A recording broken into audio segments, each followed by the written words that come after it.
This is Ty Newell with COVID status report number 18, posted June 22nd, 2020. And today we're going to be talking about surges and waves in infection, but that also, our talk will be a tale of two countries, the USA and the DSA, the Divided States of America. And the two paths, the one that the USA should be taking, and the reality, what the divided states of America is taking, causing the current surge. I'd like you to know I really am a happy person, and one of these days I'm going to bring you a nice upbeat report. Today is not that day. I don't want to harp on the past. Now we're going to look forward. So where in the past I used the simulation model coupled with the social distancing index that indicated 2 weeks earlier instead of now almost 2.5 million infections. We could have been at about 250,000 infections with much, much fewer fatalities. But that's water. It's water under the bridge, and we're on our way to the future. And so that's what we're going to look at. A week ago, I told you we were headed in the US for growing infections, and that occurs when this infection parameter I've defined is basically the number of infections per infected person over a 14-day period when that number climbs above 2.7. This is not a magical limit like economists often use with GDP and interest rates and unemployment. This is a real mathematical limit dividing growth, accelerated growth of infections when IP is above 2.7, and when there's decelerated growth when there is a drop in infections per day when we're below 2.7. And as noisy as this data looks for the US, and as I showed with other countries such as Germany and the United Kingdom and even Italy, that projecting out going into July, Germany will be experiencing infection growth. Hitting August, the UK will be following, and then sometime later in the fall, Italy, unless they redouble their efforts and reduce the infection parameter. But the US, as I noted last week, was already in the range where we're heading above this level. We were barely below it, so we never really did drop the number of infections. And because infection growth is directly related to the number of infections, that means we have a large number of infections to further propel us into an extreme period of infectious growth. And that's what we're discussing. So the divided states of America, you can see how we've barely made any progress. And now at the tail end of the data, you can see that it's starting to ramp up, showing over the past 7 days this change from an infection parameter that was somewhat below 2.7 to now where we're exceeding it. And that means infections are going to grow. The USA and the DSA, I think, can be distinguished in the following manners. The USA would unite to fight COVID-19, regardless of political affiliation or any other way you might define yourself. The USA would acquire and coordinate distribution of essential equipment throughout the country. The USA would also establish an extensive testing program. If you ramp down testing just so you don't know there's as many infections as there are, it's like the craziest thing I've heard in a long, long time, if not the craziest, that the way to get infections down is to not test. This is the stupidity that goes with this is like saying, I'm nervous when there's a lot of cars around me. So when I'm driving on the Jersey Turnpike, I may as well be blindfolded. Then I won't be so nervous. It's idiocy. It's just unbelievable.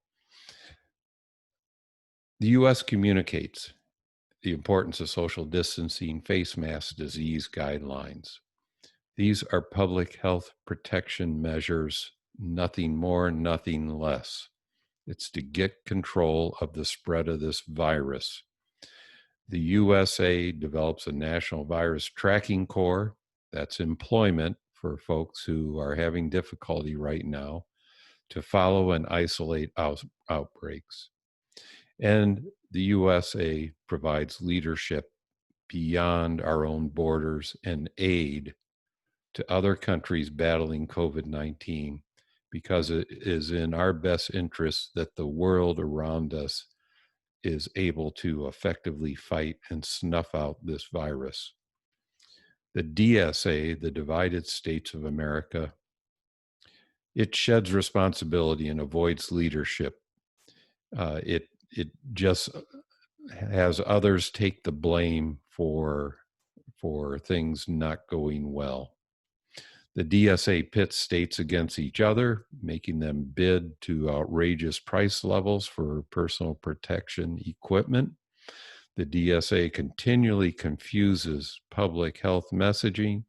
The DSA ignores and discredits scientists who have dedicated careers to public health rather than large dollars in the public health insurance and the pharmaceutical industry.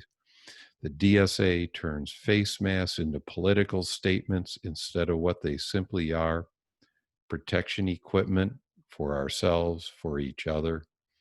And the DSA blames other countries and closes borders, even though the DSA is the most infected and out of control country in the world. So let's talk about serious isolation. What could be if we really got serious? The summer surge, what's currently going on, and then a fall wave. A lot of governors, business people are saying, how long do we have to isolate? We've been isolating so long. Well, the reality is you haven't isolated a damn bit. You have pretended to isolate, but you haven't. And that means no cheating. One infected cheater wipes out the progress of 20 serious isolators. And there's a lot of you cheating. There's a lot of you who haven't taken this seriously. There's a lot of you have sided with the nonsense coming from the federal government. So we really haven't isolated. We have totally damaged and destroyed our economy, but that's not because of social isolation. That's because of ineptitude. And as I'll show you, 3 weeks of serious isolation, that means forming a bubble around uninfected groups and a bubble around infected groups, that ends it. 3 weeks.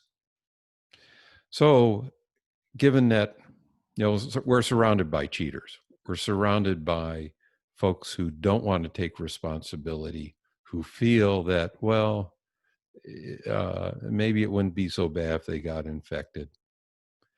So given that reality, what path could the USA possibly achieve now? And so I'll show you the path that up until about a week ago, last week's report, I thought was possible. And this would include relaxing and reopening, but implementing effective TTI testing, tracking, and isolation. So when an outbreak occurs, we can get a hold of it and control it, similar to South Korea, similar to Norway, similar to the Czech Republic, similar to other effective governments that have stepped up and taken responsibility. And that would have made it so the potential fall infection wave would have been manageable.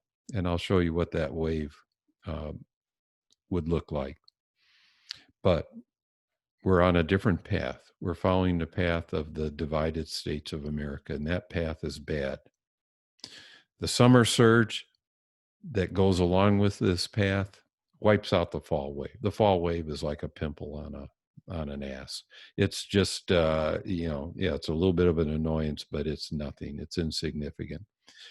Infections grow out of control, and they grow out of control so much that I don't think schools are going to be opening. It's going to look that bad. Why would there be a summer surge? We keep hearing how this is like the Spanish flu. The Spanish flu appeared in the spring, similar to COVID-19 in the U.S. It disappeared in the summer, magically disappeared. Well, it's an influenza virus, and flu viruses are different than coronaviruses. Flu viruses tend to survive better in cold, dry conditions than warm, humid conditions. And this particular strain of coronavirus has demonstrated throughout the world cold, dry, cold, wet, hot, dry, that it survives. Arizona's flying off the map. Florida's flying off the map. It doesn't care what the weather is. It's a different virus. So you just need to deal with that. So the flu virus, it returned in the fall and then returned again in the winter and spring. So how would that happen? Well, it's an airborne virus, and SARS-CoV-2, the virus that causes COVID-19, that also is an airborne virus. And as I mentioned time and time again, indoor ventilation is critical to reducing the concentration of the contagion. Effective filtration, MER filters of 11 or greater are essential to remove virus from air that's being recirculated. And when we go back to 1918, the virus, the flu virus, the Spanish flu virus, most likely weakened in the summer, but also 1918, there was no air conditioning. People had sleeping porches. They left the windows open. They left the doors open. They tried to get their house as cool as possible, but homes in that era typically were warmer than outside. They heated up during the day. Any cooking, any other activities heated them up. And so people were just opening them up as much as possible and trying to sleep out in the cooler nighttime air as much as possible. That's a lot of ventilation. It reduces the contagion concentration, but we don't do that now. Now in our summers, we seal our home up just the way we seal them up for the winter, and then we air condition them. So what happened? Well, here's what I think happened. As SARS-CoV-2 came over to North America, the northern states got pummeled. The southern states could cruise along thinking, oh, we don't have that problem, so we should just stay open. And so the north, where we were still heating our homes, still sealed inside, and not getting proper ventilation and not filtering out contagion, we had accelerated infection growth. Well, here comes summer. Now I'm eating outside almost every day of the summer because it's cooler in the evening. It's nice. And others in northern states are probably doing similar things, opening windows, although the tendency these days is still up north to keep windows closed and let the air conditioner take care of it. But down south, Florida, heat and humidity. Arizona, you're not going to get below 100 degrees for the next 2 months. So you're sealed in your homes. You're now experiencing what we had up north: poor ventilation, poor filtration, and 90 to 95% of your time is spent indoors. You've got to increase your ventilation, as I've mentioned. You've got to improve your filtration if you're going to reduce the transmission of COVID-19. Now, this infection parameter, just a brief review, because this is important for seeing the paths and understanding where we're headed. In March, early March, before there was any serious closing down and social distancing, and of course, the confused messages out of the country didn't help. But we quickly ramped up as states took it upon themselves and as people took it upon themselves to realize this thing's getting out of control. The alarming growth of infections in New York.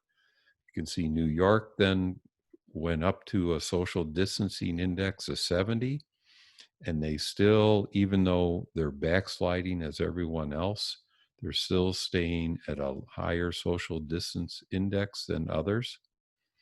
And states like Florida, not doing so bad as far as social distancing, despite what their governor may be saying, that the folks in Florida are smart enough to know, well, maybe we better be a little bit cautious. But unfortunately, you moved above this limit of 2.7 and you're seeing accelerated growth, and your weather's getting hotter, it's getting more humid, you're getting sealed up with more and more contagion. It's going to keep growing. You're going to have to do something. You're going to have to social distance more or figure out how to reduce the transmission efficiency, what I call the growth parameter, to a much lower level. On the right, I show how the infection parameter is related to the social distance index. And last week I had shown how California and New York were on this social distance path. This dashed line is the US, and I use that as a reference, but the average US path of social distance versus the infection parameter. And back in March, when we were at about 20 to 30, we were somewhere around an infection parameter that was as high as 30 to 40. And then as we started distancing, starting to reach a national peak of around 50 to 60, we got down to a lower infection parameter level. And then we started to take action so that as we would open up, we dropped down. So where California and New York had what I call a growth parameter of about 1.5, which means about 1.5 times the infection parameter of the US on average, and dropped it down to a growth parameter of about 0.6, about 60% of what the US had been on average. And then as reopenings occurred, as people have been backsliding, New York is currently at about this level, now somewhere a little bit less than 50. And California is much less than 50. And they are now accelerated growth as they move past 2.7, where New York is just approaching it. And as I mentioned, they'll be hitting that in the fall if they keep on this path. They do have a choice: get more effective guidelines in place, more fresh air, better filtration, ultraviolet sanitation, and additional practices of stringent face masks and keeping distant from others that aren't masking. So that could move down to this path. And if they could get down to a growth parameter of 0.1, then they could interact at a much greater level, get down to lower social distance indices while not exceeding this 2.7, the accelerated growth limit. So as far as the North and the South and the summer surge, as the North goes into winter and we start sealing ourselves up, that tends to be an increase in the growth parameter. Here, the growth parameter 0.1, here 0.3. And the South, as they move from winter into summer, they do the same thing. They seal themselves up They use air conditioning rather than open windows, and the growth parameter goes up. Now, the current path of the US as a whole is somewhere around 0.22. And as you can see here, we've somewhere around a national average of about 30 for the social distance index. And so following this zero point 0.2 growth parameter to a level of 30, you can see we're somewhere around 3.5 to 4. That's a pretty high infection parameter, and we're going to see where that's taking us. So this is what I thought I was going to be telling you a week ago. So two storylines, what I thought I was going to tell you and where I thought we were going, where I was hoping we were going, but unfortunately is not. But this is real data, and this is infections per day. It's pretty noisy data, and it's noisy for a couple of reasons. It's noisy because weekends are different than weekdays, and I think both in terms of when people decide to go in and report that they're sick, as well as when reports are turned in, Friday versus a Saturday versus a Sunday versus a Monday. But still, you can see relative to the prediction, and my prediction starts around the latter part of March. And this prediction is solely based on the social distance index and this growth parameter. Two simple parameters, not a supercomputer with an ungodly number of artificial intelligence and machine learning and statistical modeling coefficients, but two simple ones that have very physical basis in reality that are correlated to the infection parameter. And you can see that the model was working its way down in a similar manner to the actual data. And I was in hopes that if we were to open up to a social distance index of about 30 with a growth parameter of 0.1, that we would stay on this path until about September 1st, this red line. And at September 1st, what this yellow line is showing is that we then have a fall wave, and the fall wave is due to a drop of social distance index from 30 to 20. That is, we get closer. Why? Because we're going back to school, perhaps more businesses opening up, perhaps more restaurants letting more people in, but that there's kind of a shock to the system. We drop down, we get closer together from about 30 to 20, and still maintaining effective reduction of transmission, that we're still keeping this parameter low. But this could also increase. It could double, it could triple, it could go up by a factor of 10. With just getting closer from September 1st through September, and then following this wave going, holy crap, look at the growth of infections per day, that we'd say, hey, we got to get distance again. But my feeling is that if we were to follow this path and then recognize this growth and then curb it, getting back to this path, a social distance index of 30 with a transmission growth factor parameter of 0.1, we would then hit a hump and start bringing it back down. It's unfortunate we would grow to 50 to 60,000 infections per day, but I feel this is a very realistic level of what would actually be an optimistic projection.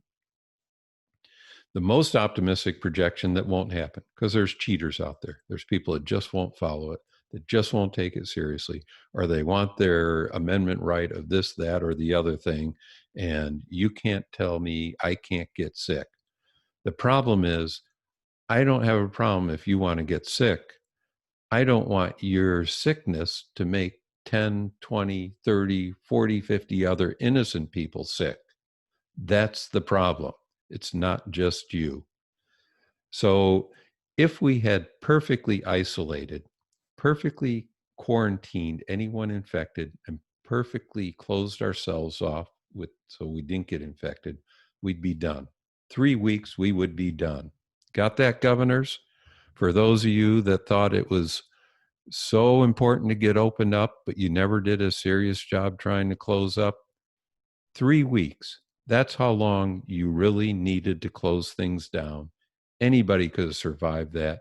That's called vacation. Okay. So that's what could have happened. But here's what's happening. This is the probable path. And we're going to watch this as we go through the next month. But all I've done is I've just added the past 7, 8 days here. So since the last report. And we see the projection that I had that I wish we were following. But here is what happens. And I want to let you know, this isn't much different than this. This path assumed a social distance index of 30. And the only difference is that it's a little bit more than twice as effective as this path with a social distance index of 30. This one with a growth factor, which I came up with that from looking at the data. And this is about where we are right now in reality.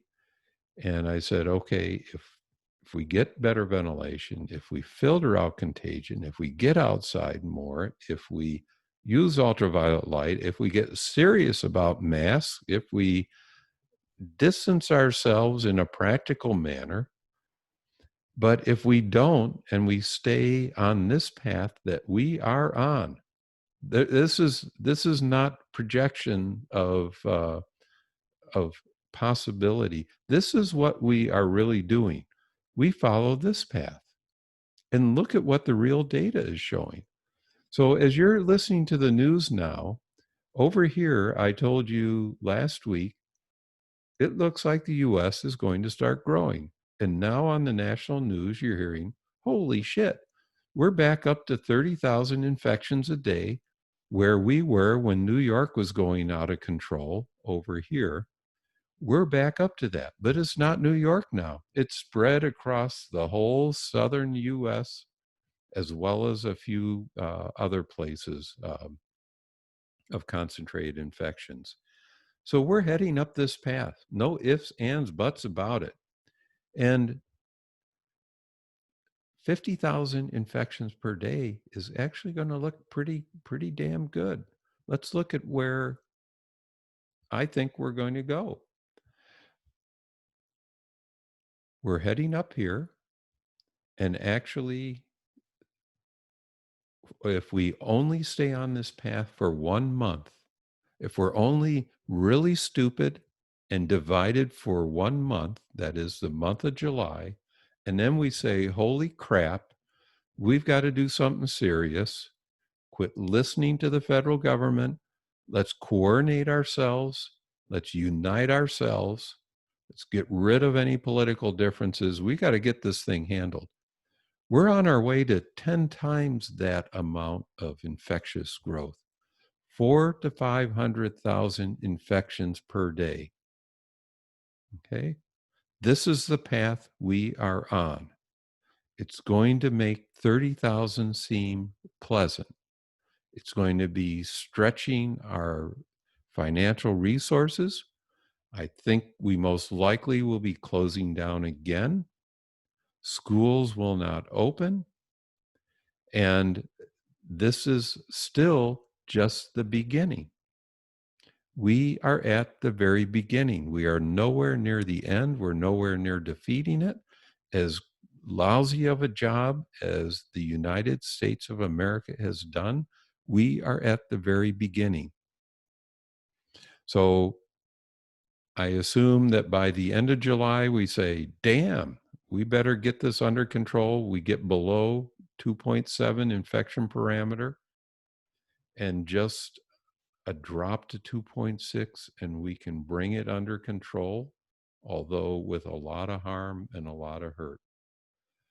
Following this path through the month of July, is going to lead to 25 million infections as we go into the fall.